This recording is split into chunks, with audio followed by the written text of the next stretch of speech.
Pass అయిన students కి practical learning and industrial exposure తో 100% ప్లేస్మెంట్ ఇస్తుంది ఐ క్రియేట్ డిగ్రీ కాలేజ్.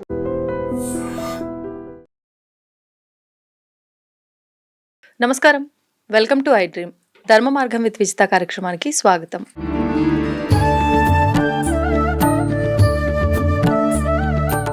నమస్తే అమ్మా. శ్రీ గురుభ్యో నమః, శ్రీమాత్రే నమః. నమస్తే అమ్మా. మనకి ఆషాఢ మాసం వచ్చింది అని అంటే పండుగలన్నీ ప్రారంభమవుతాయి. ముఖ్యంగా చాతుర్మాస దీక్షలు అని చెప్పి మనకి ఈ మాసం నుంచే స్టార్ట్ అవుతాయి. 4 నెలలు కూడా దైవారాధనలో మునిగిపోతుంటారు చాలామంది కూడా. మరి అసలు ఈ చాతుర్మాస దీక్షలు కూడా ఎవరు పడితే వాళ్ళు చేయొచ్చా? చేసేవారు ఏమైనా అర్హతలు ఉండాలా? దాని గురించి వివరించండి. చాతుర్మాస్య దీక్ష అంటే దీనికి మించిన దీక్ష లేదు అంటారు. అంటే మనం ఎన్ని దీక్షలు అంటే నవరాత్రి దీక్షలు చేసిన, 40 days దీక్షలు చేస్తాం కదా, మండలకాల దీక్షలు చేసిన, తర్వాత 11 రోజులు దీక్షలు చేసిన, 21 రోజులు దీక్షలు చేసిన ఈ దీక్షకి సరిపడవు. ఓకే, సమతుల్యం కాదు. అంత పవర్ఫుల్ అంత పవర్ఫుల్ అంటే ఏ జీవి అయినా కూడా అంటే జన్మ ఎత్తిన తర్వాత ఒక జీవి ఒక్కసారైనా చాతుర్మాస దీక్ష చేయాలి అంటారు. అవును, జన్మకొక శివరాత్రి ఎట్లనో జన్మకొక చాతుర్మాస దీక్ష అట్లా. అంటే ఈ జన్మలో ఒక్కసారైనా మనం చాతుర్మాస అంటే అందరూ చేయొచ్చు. అందరూ చేయొచ్చు, కానీ నియమాలు ఉంటాయి, కంపల్సరీ నియమాలు ఉంటాయి.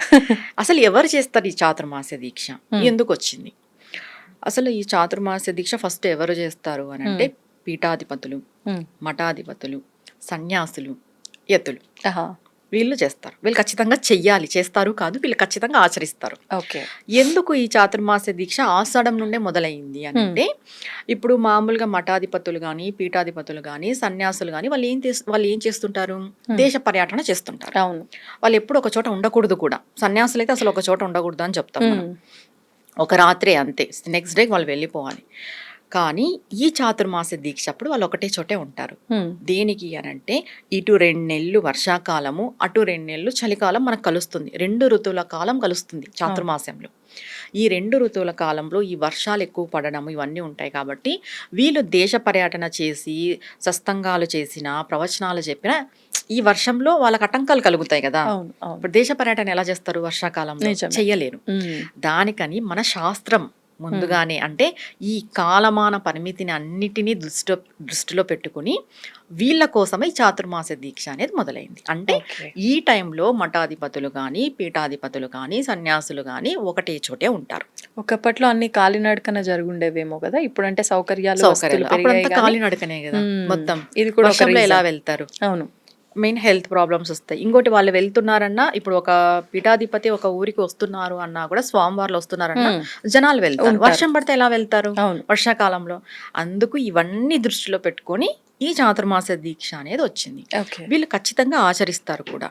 ఈ పీఠాధిపతులు, మఠాధిపతులు వీళ్ళందరూ కూడా ఆశ్రమాల్లో ఉండి ఒకటే చోటే ఉండి వాళ్ళ యొక్క శిష్యులతో సస్తంభాలు ఏర్పాటు చేసుకొని అక్కడే ప్రవచనాలు పెట్టుకుంటారు, అక్కడే అన్ని జరుపుతారు. మొత్తం పొద్దున లేచినప్పటి నుండి సాయంత్రం వరకు కూడా వాళ్ళ అనుష్ఠానం. కొంతమంది 3 పూట్ల చేస్తారు, కొంతమంది జాము చేస్తారు. అంటే మనకి జాము అంటే 4 గంటలు లేదా 3 గంటలు తీసుకుంటాం. కొంతమంది 4 గంటలు తీసుకుంటారు, కొంతమంది 3 గంటలు తీసుకుంటారు. ఇట్లా జాము అనుష్ఠానాలు చేసే పీఠాధిపతులు సార్లు అంతే. వాళ్ళు ఇంకా అంతే అందులోనే ఉంటారు వాళ్ళు. అందుకే వాళ్ళంత గొప్ప వాళ్ళు. అవును, ఎందుకు పీఠాధిపతులు అంత గొప్ప వాళ్ళు అంటే సాక్షాత్తు నడిచే దైవాలు వాళ్ళని మనం ఎందుకు అంటామంటే ఇవన్నీ వాళ్ళు చేస్తారు కాబట్టి అందుకు వాళ్ళు నడిచే దైవాలు అయిపోయినారు. ఇప్పుడు వాళ్ళు ఏకభుక్తం చేస్తారు. ఎవరైనా చాతుర్మాస దీక్ష చేసే వాళ్ళు ఏకభుక్తమే చేయాలి. సామాన్యులైనా సరే, ఎవరైనా సరే. అసలు గృహస్థులు చేయొచ్చా? గృహస్థుల్లో మంత్రోపదేశం ఉన్న వాళ్ళే చేయాలి. మంత్రోపదేశం ఖచ్చితంగా ఉండాలి. ఉన్న వాళ్ళే చాతుర్మాస దీక్షకి అర్హులు. ఇది మెయిన్.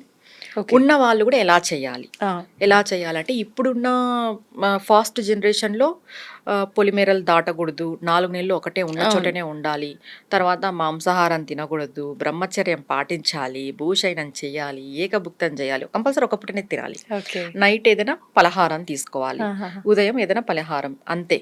భోజనం అనేది ఒక్క పూటనే 4 నెలలు కూడా. ఇవన్నీ గృహస్థులు చేయగలరా? కష్టమే.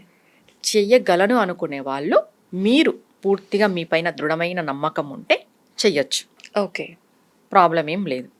ఇంకొకటి, ఈ చాతుర్మాస దీక్షలో కూడా ఫస్ట్ నెల ఈ ఆకుకూరలకు సంబంధించిన ఆహారం తినరు. ఇది నియమం. ఆకుకూరలు తినకూడదు.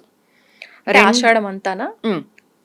మనకి ఎప్పుడు స్టార్ట్ అవుతుంది చాతుర్మాస్యము అనంటే ఆషాఢ శుద్ధ ఏకాదశి తిథి నుండి కార్తీక శుద్ధ ఏకాదశి వరకు చాతుర్మాసం. తొలి ఏకాదశి తొలి ఏకాదశి మనం అంటాం కదా, శయన ఏకాదశి. స్వామివారు యోగ నిద్రలోకి వెళ్తారు అని చెప్తాం కాబట్టి ఈ స్వామివారు యోగ నిద్రలోకి అంటే మామూలుగా జనాలకి ఏమర్థం అవుతుంది, స్వామివారు పడుకున్నారు నిద్రపోతున్నారని. కానీ అది యోగ నిద్ర అనమాట. యోగమాయలో ఉంటాడు ఆయన. ఈ యోగమాయ ఎవరు అంటే సాక్షాత్తు కాళికాదేవి. ఆ ఆయన్ని యోగమాయ ఆవహించి ఉంటుంది. ఆవిడే కాళికామాత అని చెప్తారు. అంటే స్వామికి అయ్యకి అమ్మవారికి పెద్ద తేడా లేదు. వాళ్ళిద్దరు అన్నా చెల్లెలు, ఇద్దరు ఒకటే. నారాయణుడు వాళ్ళిద్దరు ఒకటే. వాళ్ళకి అభేదం మనం చెప్పకూడదు కూడా. అట్లా ఈ స్వామివారి యోగ నిద్రలో ఉన్నప్పుడు మనం ఎప్పుడైతే అనుష్ఠానము పూజ ఫలం ఇదంతా ఎక్కువ చేయడం ద్వారా ఎక్కువ ఫలితం ఉంటుంది. దక్షిణాయనం అంతా పూజలే చెప్పాలంటే. ఇప్పుడు ఈ చాతుర్మాసం నుండి మొదలైతాయి పూజలు. మనకి ఆషాఢం నుండి మొదలైతాయి. దక్షిణాయన పుణ్యకాలమా ఇప్పుడు స్టార్ట్ అయ్యి ఏకాదశి నుండి చాతుర్మాసం నుండి స్టార్ట్ అయిపోతుంది పూర్తిగా. ఈ చాతుర్మాసం ఈ 4 నెలలు కూడా మొదటి నెల ఆకుకూరలు తినకూడదు, 2వ నెల పాల పదార్థాలు తినకూడదు, 3వ నెల పెరుగు పదార్థాలు తినకూడదు, 4వ నెల దినుసులు తినకూడదు. ఈ ధాన్యాలు పప్పులు ఇవి తినకూడదు. ఖచ్చితంగా వీటిని అనుసరించే చెయ్యాలి. చాలా ఆలోచించి నిర్ణయం తీసుకోవాలి. ఎవరు గృహస్థులైతే చెయ్యరు. చేసే వాళ్ళు కూడా మంత్రోపదేశం ఉన్న వాళ్ళే చెయ్యాలి కూడా. నాకు మంత్రోపదేశం లేదు, గురువు లేడు, నేను చాతుర్మాస దీక్ష చేస్తానంటే అర్హులు కాదు. ఇప్పుడు ఎందుకు అర్హులు కాదు అనంటే ఒక మంత్రం ఉంటే దానికి అనుష్ఠానం పూజ ఉంటుంది. ఎప్పుడైతే నీకు అనుష్ఠానం పూజ ఉంది అనంటే, నీకు ఒక గురువు ఉన్నాడు అనంటే ఈ చాతుర్మాస దీక్ష లెక్క అవుతుంది. ఎందుకు గురువు ఉండాలి, ఎందుకు జీవికి ఒక మంత్రోపదేశం ఉండాలి అని చెప్తారు మామూలుగా కూడా అంటే, ఇలాంటివి కొన్ని చేయడానికి అర్హత వస్తుంది. లేకపోతే ఏ అర్హత ఉండదు. మీరు నియమాలు పాటిస్తారా, పాటించండి, నో ప్రాబ్లం. చాతుర్మాసంలో పూజలు చేయండి, బాగా ఎక్కువ పూజలు చేయండి, లేదంటే ఒక నామం తీసుకోండి, చదువుకోండి, అనుకోండి, దానాలు చేయండి. ఇప్పుడు నేను చెప్పాను కదా ఈ కూరలు తినకూడదు అని, ఆ కూరలు తినకోకున్నట్టు ఉండండి, ప్రాబ్లం లేదు. కానీ మంత్రం తీసుకొని గురువు ఉంటేనే అది మనకి ఎలిజిబుల్. అయితే నేను అదే అడగాలనుకున్నా. నార్మల్గా చేసేవాళ్ళు ఇప్పుడు ఈ దీక్ష ఇదంతా ఏమి వద్దు, పాటించాలనిపించినప్పుడు నియమాలు పాటిస్తాము, చేసుకోవాలనిపించిన రోజులు చేసుకుంటాము అనుకున్న వాళ్ళు ఈ 4 నెలల సమయంలో అసలు ఎవరిని ఆరాధించాలి? అంటే విష్ణుమూర్తిని కార్తీక మాసం అంటే ఎలాగూ శివుణ్ణి ఎక్కువగా ఆరాధిస్తారు, కానీ ఎవరిని ఆరాధించాలి? చాతుర్మాస దీక్ష అని అంటేనే శివకేశవుల యొక్క ఆరాధన, ఇద్దరిని ఆరాధిస్తారు. ఎందుకు ఇక్కడ మంత్రోపదేశం అనుష్ఠానం మనం చెప్పాము అని అంటే, మీకు ఏ మంత్రం అయితే ఉపదేశం ఉంటుందో ఆ దేవత ఆరాధన ఈ 4 నెలలు చేస్తారు. ఈ డౌట్ ఉంటుంది కాబట్టి మేము ఎవరిని ఆరాధించాలి, ఇప్పుడు ఒక నెల ఒకరిని అట్లా ఆరాధించలేం కదా. అందుకే మంత్రోపదేశం ఉన్న వాళ్ళకి ఎలిజిబుల్ చాతుర్మాస దీక్ష అన్నారు. మీరు ఇప్పుడు ఒక నామం తీసుకోండి, ఈ 4 నెలలు అనుకోండి. ఇప్పుడు దీక్షగా చేయాలంటే నేను చెప్పిన నియమాలు ఖచ్చితంగా పాటించాలి. ఏవేవి మళ్ళీ ఇంకొకసారి రిపీట్ చేస్తాను. మాంసాహారం తినకూడదు, బ్రహ్మచర్యం పాటించాలి, భూషయనం చేయాలి, ఏకభుక్తం ఉండాలి, ఎవరితో ఎక్కువ మాట్లాడకూడదు, అబద్ధాలు చెప్పకూడదు, గొడవలు పడకూడదు. నేను చెప్పిన ఆహార నియమాలన్నీ కూడా పాటించాలి. పొలిమేరలు దాటకూడదు, ఎక్కడికి వెళ్ళకూడదు, ఎవరింట్లోనూ కూడా తినకూడదు, జుట్టు విరపోయకూడదు, జుట్టు కూడా విరపోసుకోకూడదు లేడీస్ అయితే. మా అమ్మో చాలా నియమాలు ఉన్నాయి, మొత్తం లిస్టు. ఎవరింటికి కూడా వెళ్ళకూడదు, మీ ఇంట్లోనే ఇంకంతే ఇట్లా కట్టేసుకొని కూర్చోవాలి చాతుర్మాస దీక్ష అంటే. అవును, ఒక దీక్ష చేస్తున్నాము అని అంటే ఇక్కడ చాలా మందికి డౌట్ ఏమొస్తుంది అంటే, పూజలకి వెళ్ళొచ్చు, పూజలకి వెళ్ళొచ్చు, సంబంధించి వెళ్ళొచ్చు, అక్కడ మీరు తినొచ్చు పూజలో మాత్రమే. లేదు మేము జనరల్ గా మాకు రిలేటివ్స్ వచ్చారు, మేము ఏదో పలకరించకి వెళ్తున్నాం, అలా వెళ్ళకూడదు. అలా వెళ్ళి వాళ్ళ ఇంట్లో తినకూడదు. ఏదైనా దీక్ష చేసేటప్పుడు, ఏదైనా దీక్ష చేసేటప్పుడు తినకూడదు. ఇంకా చాతుర్మాస దీక్ష చేసేటప్పుడు ఎలా తింటావు? అసలు ఎక్కడికి వెళ్ళకోకుండా ఇంట్లోనే ఉండి నీ పనులు నువ్వు చూసుకుంటూ చేసుకోవడమే ఈ దీక్ష. ఈ నియమాలు ఖచ్చితంగా పాటిస్తేనే చాతుర్మాస దీక్ష చేసిన ఫలము ప్రతిఫలము 2 వస్తాయి. నేను ఏదో దీంట్లో ఒక నియమం పాటించు, తప్పు లేదు. ఇప్పుడు నువ్వు ఫస్ట్ మంత్ మనం ఆకుకూరలు తినకూడదు అని చెప్పాము, పాటించండి, ఇబ్బంది ఏం లేదు. కానీ నేను చాతుర్మాస దీక్ష చేసేసినాను అనేది ఉండకూడదు. అన్ని పాటిస్తేనే, అంటే నీకు గురువు ఉండాలి, ఉపదేశం ఉండాలి, నేను చెప్పినవన్నీ ఈ నియమాలు పాటిస్తేనే చాతుర్మాస దీక్ష పరిపూర్ణంగా చేసిన ఫలితము ఉంటుంది. అది కూడా కౌంటబుల్. దీక్షకి అది కౌంట్ అవుతుంది. అర్హత. లేదు అంటే నార్మల్ గా దేవత ఆరాధన చేసుకోవచ్చు. చేసుకుంటున్నట్టే. ఎంత దేవత ఆరాధన చేసుకుంటే అంత మంచిది.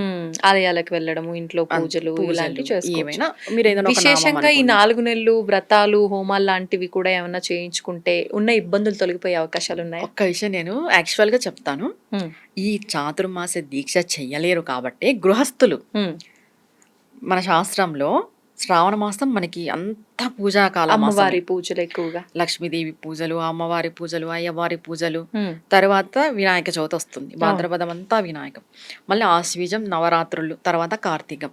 ఆటోమేటిక్ గా ఈ 4 మాసాలు కూడా పూజల్లోనే అయిపోతాయి. ఉంటాం. అవును, తెలియకుండానే 4 మాసాలు కూడా గృహస్థులు కూడా పూజల్లోనే మునిగి తేలిపోతారు. కానీ నియమాలు పాటించాలి. నియమాలు పాటిస్తూ చేసుకునేదే చాతుర్మాస దీక్ష అవుతుంది. కానీ మీరు దీక్ష చేయకపోయినా కూడా ప్రతి ఒక్కరు కూడా మనం పండుగల్లో మునిగి తేలిపోతూనే ఉంటాము. పూజలు చాలా ఎక్కువ, ఈ 4 నెలలు చాలా ఎక్కువ. అవును, ఎప్పుడు రెస్ట్ అనేది లేదు. ఇప్పుడు శ్రావణం అయిపోతేనే కొంచెం గ్యాప్, మనకి వినాయక నవరాత్రులు స్టార్ట్ అవుతాయి. వినాయక నవరాత్రులు అయిపోతేనే పితృపక్షాలు స్టార్ట్ అయిపోతాయి. చూడు, చాతుర్మాసంలోనే పితృదేవతలు కూడా వచ్చారు మనకి. ఈ చాతుర్మాసంలోనే పితృదేవతలు అయిపోతేనే మనకి దేవీ నవరాత్రులు మొదలైతాయి. దేవీ నవరాత్రులు అయిపోతేనే మనకి దీపావళి, కార్తీక మాసం మొదలైపోతుంది. అవును, వరుసగా 4 నెలలు అంటే పెద్ద కష్టమేం కాదు. ఈ రకంగా మీరు విడమర్చి చెప్పిన తర్వాత అనిపిస్తుంది ఎట్లాగో ఒక్కొక్క నెల ఒక్కొక్క దాంట్లో ఒక 10-15 డేస్ ఇన్వాల్వ్ అయిపోతాం కాబట్టి 10-15 డేస్ కూడా మేము పాటిస్తాం అనుకునే వాళ్ళు ఈ 4 months జనరల్ గా నేను రెమెడీ లాగానే చెప్తున్నాను ఇప్పుడు ఈ విషయం. అయితే చాతుర్మాస దీక్ష పూర్తిగా చేయలేని వాళ్ళు ఈ 4 months కూడా ఏదైనా ఒకటిని వదిలి ఉండండి. ఇప్పుడు మాంసాహారం తింటారా, తినే వాళ్ళు ఉంటారు. ఈ 4 నెలలు మేము మాంసాహారం తినము అని సంకల్పం పెట్టుకోండి. చెప్పులు వేసుకుంటారు కొంతమంది. ఈ 4 నెలలు మేము చెప్పులు వేసుకోము. చాతుర్మాస దీక్షలో మేము ఇదొక్కటి చేయగలుగుతాం. లేదా ఈ 4 నెలలు మేము పాల పదార్థాలు, పెరుగు పదార్థాలు తినము, ముట్టము. లేదంటే ఆకుకూరలు తినము. ఈ 4 నెలలు తినము ఆకుకూరలు. ఇలాంటిది ఏదైనా ఒకటి నియమంగా. ఇప్పుడు ఆకుకూరలు తినము అంటే కొత్తిమీర, కరివేపాకు కూడా వాడద్దా? వాడద్దు. కరివేపాకు వాడచ్చు, కొత్తిమీర వాడకూడదు. ఎందుకు అంటే భూమిలో విత్తనాలు వేసి పండిన ఆకుకూరలు తినకూడదు. అంటే విత్తనం లేకుండా అసలు చెట్టుకు వస్తుంది. ఇప్పుడు కొమ్మలు వస్తాయి. ఇప్పుడు కరివేపాకు భూమిలో వేసి చెట్టు వస్తుంది, చెట్టు కొమ్మలు వస్తాయి. కొన్ని కొమ్మలు ఉండవు, కేవలం అవే వస్తాయి కదా డైరెక్ట్ గా ఆకు. అవి తీసుకోకూడదు. ఇప్పుడు చూడు, మెంతులు వేస్తాము, మెంతులు డైరెక్ట్ గా వస్తాయి, అవి తినకూడదు. అట్లా భూమిలో నుండి డైరెక్ట్ గా పండిండేటివి అన్ని భూమిలో నుండే పండుతాయి. కానీ కొమ్మలు వేరు, ఆకులు వేరు. ఇలా ఉంటుంది. ఏదైనా ఒకటి తీసుకొని ఈ 4 నెలలు మేము ఉంటాము అని చెప్పి సంకల్పం చేసుకోండి. మీ ఇష్ట దైవానికి సంకల్పం చేసుకోండి. మంచిదే కదా, ఏదైనా ఒకటి మంచి అలవాటే కదా. మేము ఇప్పుడు పీఠాధిపతులు, సన్యాసుల్లాగా, మఠాధిపతుల్లాగా మనం అంత కఠినమైన దీక్షలు చేయలేము.